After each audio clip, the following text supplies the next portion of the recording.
Hello, so in this chapter we're going to talk about pose estimation. In previous chapters and exercises, you've been working on the go-to-goal task, both using open loop and closed loop controllers. Here we'll be a little bit more precise. We'll develop a kinematic model that helps us know precisely where our robot is at any given time step. Pose estimation is closely related to something you've probably heard of before, called odometry. The odometer on your car is a sensor that helps you measure how much distance your car has traveled. In this lecture, in this set of slides, we'll recover our task a little bit, and I'll augment that by talking about some of the typical things that we'll ask our robot to do, the commands that we'll send to our robot. I'll highlight some of the tasks that we'll solve throughout the semester. Then we'll go through the process of modeling and talk about simplifications. That process of modeling will talk about reference frames, configuration space. Then we'll tackle the real main meat of today, which is pose estimation. With pose estimation, we'll get into robot motion. More specifically, we'll formalize that using a kinematic model. And then using the kinematic model, we'll perform forward kinematics, which is related to odometry. And then finally, I'll have one note here at the end that talks a little bit about sensor noise and how that impacts this process. Let's start by remembering the task that I outlined for us before. Let's say this is the classroom. Let's see, we have a door near the front and a closet off to the left immediately when you enter the door. Something a little bit like this, with rows of seating on the left wall and computers on the right, clearly not to scale. Our robot's task might be to, for example, start at some start location and navigate specifically to some target location.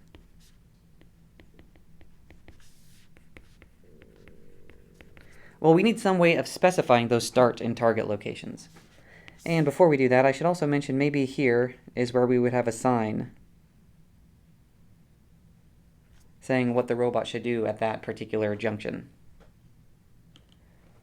But in specifying our start location, we'll talk a little bit in a few slides about what are called reference frames, but I'll just start with the idea here that maybe we define some useful location in this scene to be the 0, 0 coordinate. If we're looking at this sort of top-down with maybe this is the y-axis and this is the x-axis. Well, we could set the 0, 0 location here at our start and say it starts at 0, 0, and then this would be forward some distance and then to the left, so negative x, and then some positive y value is our target. We could also identify the origin of our reference frame at the door or at one of the corners of the room. It really depends on what makes our job the easiest. But this is the task we're trying to solve.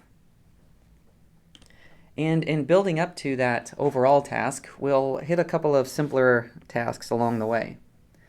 The first is just setting desired wheel velocities.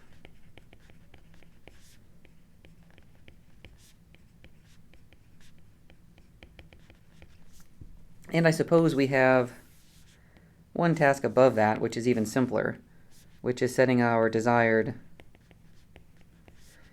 PWM values.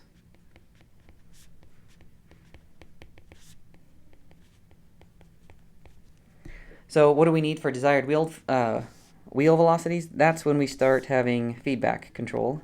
We'll need to know the current wheel velocity so that we can adjust our PWM duty cycle up or down. Slightly more complicated than that, maybe we have a desired trajectory.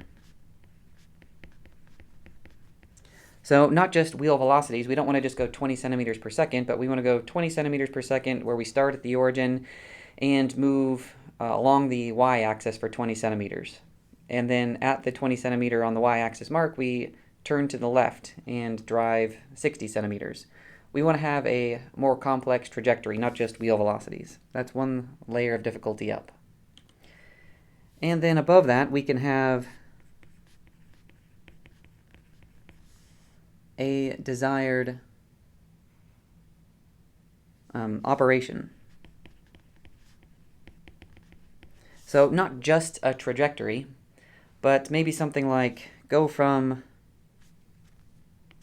A to B, avoiding obstacles.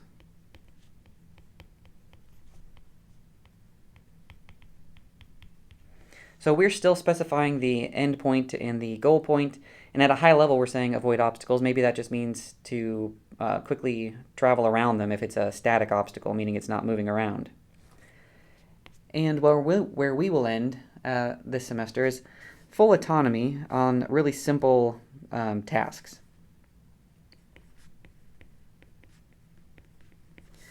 And I'll call that a desired mission. So a little bit more complex than an operation. My terminology here is not perfect, but this might be something like explore and map a room. So slightly more complicated than us giving a start location and an end location and saying avoid obstacles. Maybe we want an entire map of the room. We want to know where every chair is, where every table leg is. And we want to obey signs as they come up. So maybe there are some off-limit zones or some target areas that we want to map more thoroughly. And to do all of this, we'll solve a few common problems in robotics. The first of which we'll tackle today is called pose estimation. And I haven't yet defined that, but you can think of this as knowing where you are.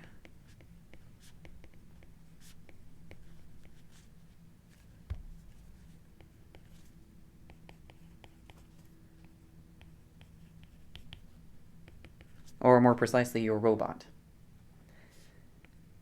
We'll also tackle path planning. So maybe we have a map.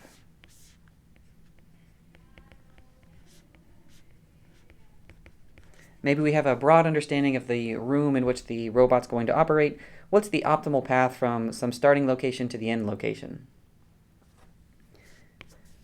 Slightly more difficult than that is mapping.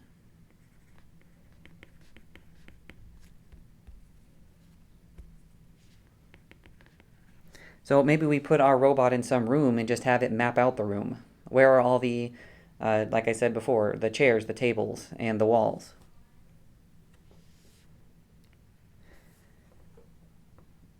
More complicated than that is doing both of those at the same time. And by both of those, I'm really grouping these two things together. So it's really all three of these happening simultaneously. That's SLAM. That would be simultaneous,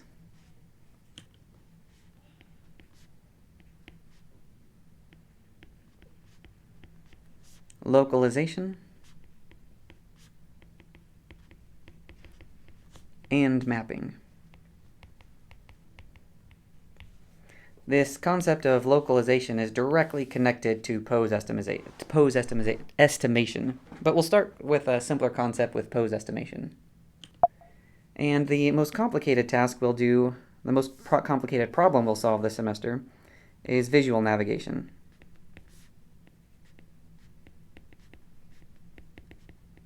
And we'll get to a fairly rudimentary form of visual navigation. We're not going to do full-scale visual SLAM. Our microcontrollers just can't support that complex of an operation.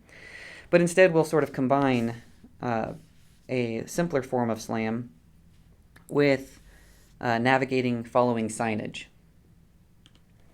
But before we jump into pose estimation, I want to make a couple of things clear, a couple of important points here. Fairly obvious points.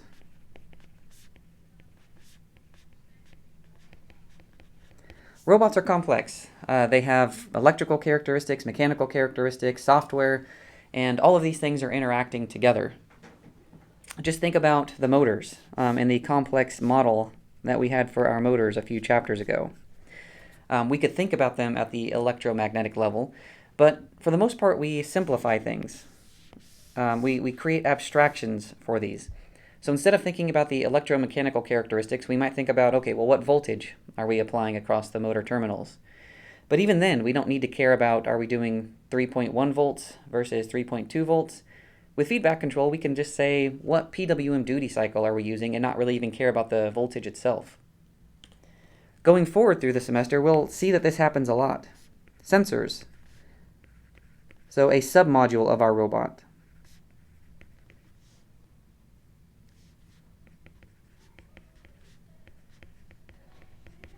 Sensors are imperfect. You'll already see that starting this week when we start talking about our wheel encoders and using that for odometry and pose estimation. Our pulse counting wheel encoders, the quadrature wheel encoders we're using, will miss some poles. There's some noise in performing those measurements. Miss some of those pulses. So we won't ever have a perfect knowledge of where the robot is just from the sensors. But even if the sensors were perfect, our actuators are not perfect.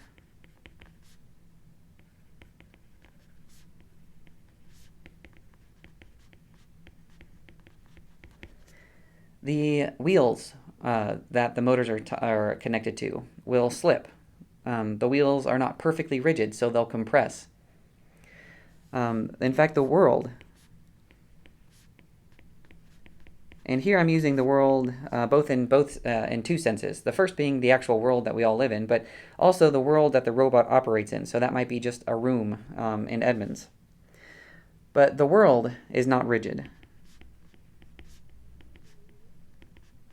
It's not a perfectly flat plane. The carpet doesn't have the same coefficients of friction at every part of it. The more traveled parts probably are easier for the robot to drive across than the less worn parts closer to the edges of the room. And I'll leave this first video with a joke from physics. Our robots are not spherical cows operating in a vacuum.